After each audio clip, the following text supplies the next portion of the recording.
Hi guys, hope everybody is doing well. Today I've been to Bolton Wanderers Antique Fair in the Bolton Wanderers soccer stadium or football stadium, depending where you are. I also have a parcel which I bought from Sweden and a couple of swaps with good friends, which I was really pleased about.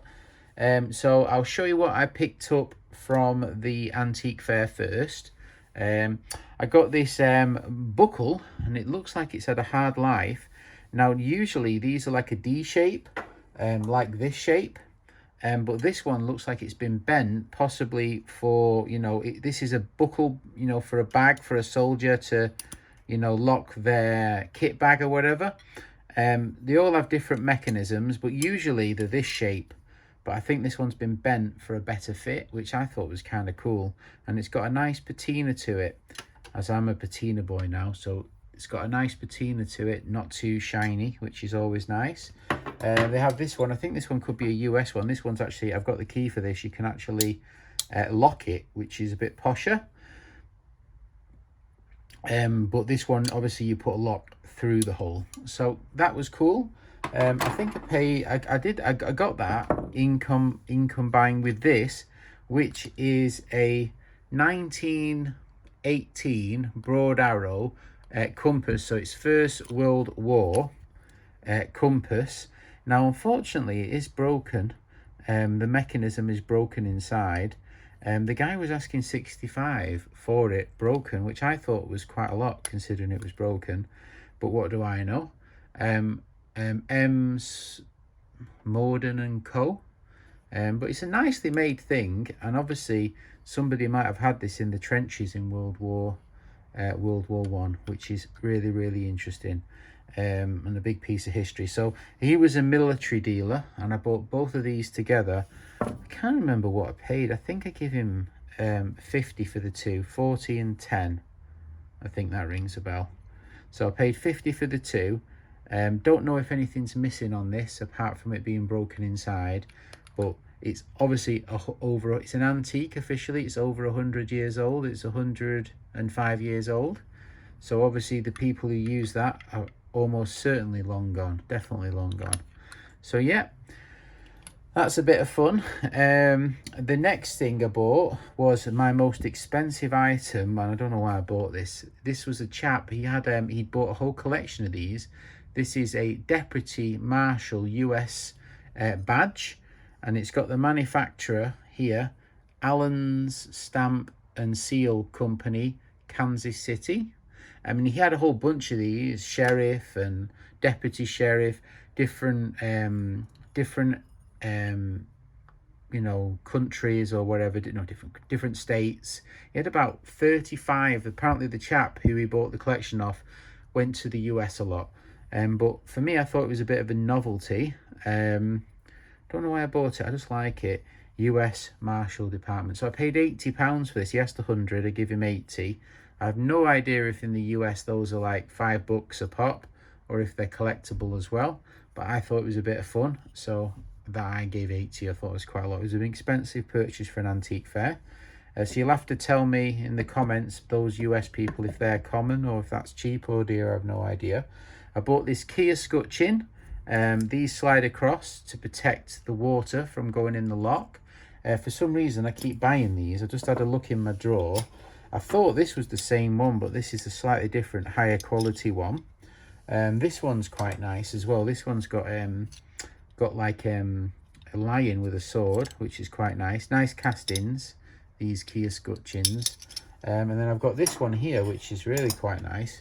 Miller's safe. This is off a safe, Liverpool, London. Key scutcheon, and obviously it's got two angles on the safe one, and it's got a liver bird at the top for Liverpool and London. Don't know how old. Another nice casting. And then this one's just an ordinary escutcheon. It hasn't got the leather, but it's got quite a nice design. So I've got a few of these little brass things. I don't know why I keep picking them up, but I do. This one's not the same quality, but I bought it nonetheless. And I think I paid £5 for it, which I think is a fair price. It'd be a nice little thing. So it'd be nice if you had put that on like Scoutcrafter restored a lovely box. And if it had a keyhole, this would be a nicer scutch in to screw over the key. Look nice on his box. This is a Dewar's white label. Is it Dewar's white label spirit thing? I don't know why I bought that. They asked 9, I gave 8. I guess you put that on the cork, and then obviously you can pour through it, and it's like a pouring lid. I just like the blue. Caught my. I don't drink, but I thought the blue was quite nice, so I just bought it for that reason. £8. And then I bought this little camera lighter. Now in the last video I bought a banana lighter, and this is a camera lighter. And I did have one of these, but I gave it away, so it was nice to buy it. I paid £15 for this. I don't know if that is a good price or not, and I don't know how it works neither. I'm guessing that's the lighter, but open, close. I'm not sure how it works, to be honest. I'll have to fiddle with it. But yeah, a little camera lighter, and it's on a tripod, and it stands up on the tripod. So you'll have to tell me what you think of that, if that was a good price or not. But yeah, so that's everything I bought from the antique fair. Not a lot, to be honest, not a whole lot. There wasn't a whole lot to buy, to be honest, but I thought I did quite well. Now, I did buy a lot from Sweden because I searched for backhoe tools, and this came up. Now, this is not a backhoe tool, and this is a very early design.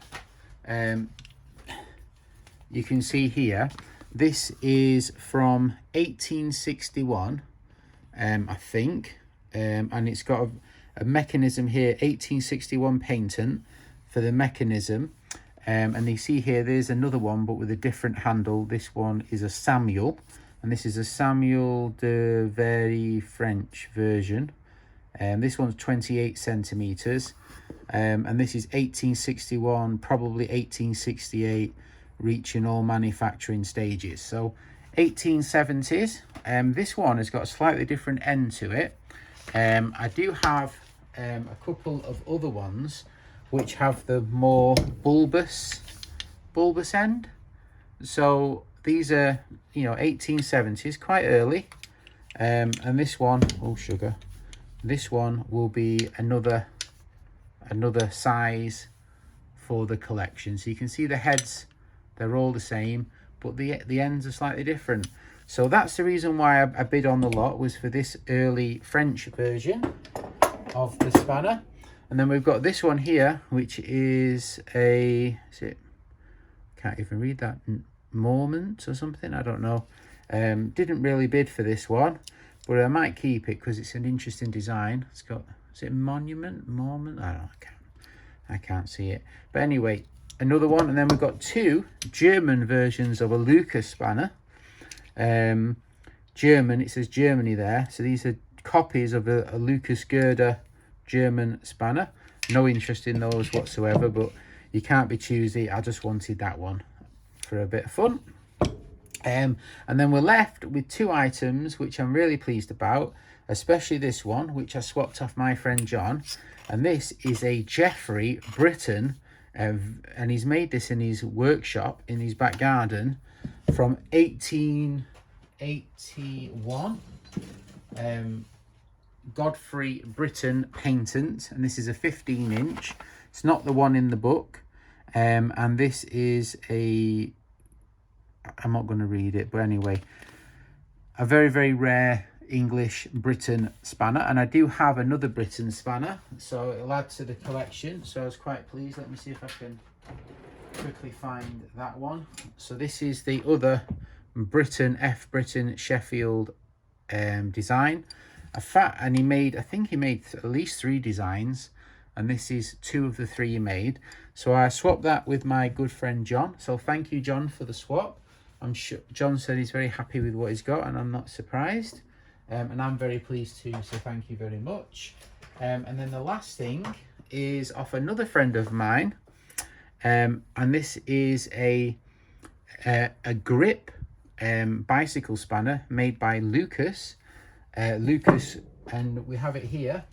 It's quite an early one, 1889, an offset jaw grip spanner made by the Lucas company, which is really, really cool. So I was quite pleased with that. So that's will go into my Lucas collection. I don't have many Lucases because all of them have gone to my friend Roger. I do have a few, and this will be a nice addition to the Lucas collection, so I was quite pleased with that. So yeah, a few items. I'm most pleased about this one from my good friend John. Thank you, John, you're a legend. It took me 1.5 years to make that swap, but he definitely got a fair deal, I think, and I'm very happy too.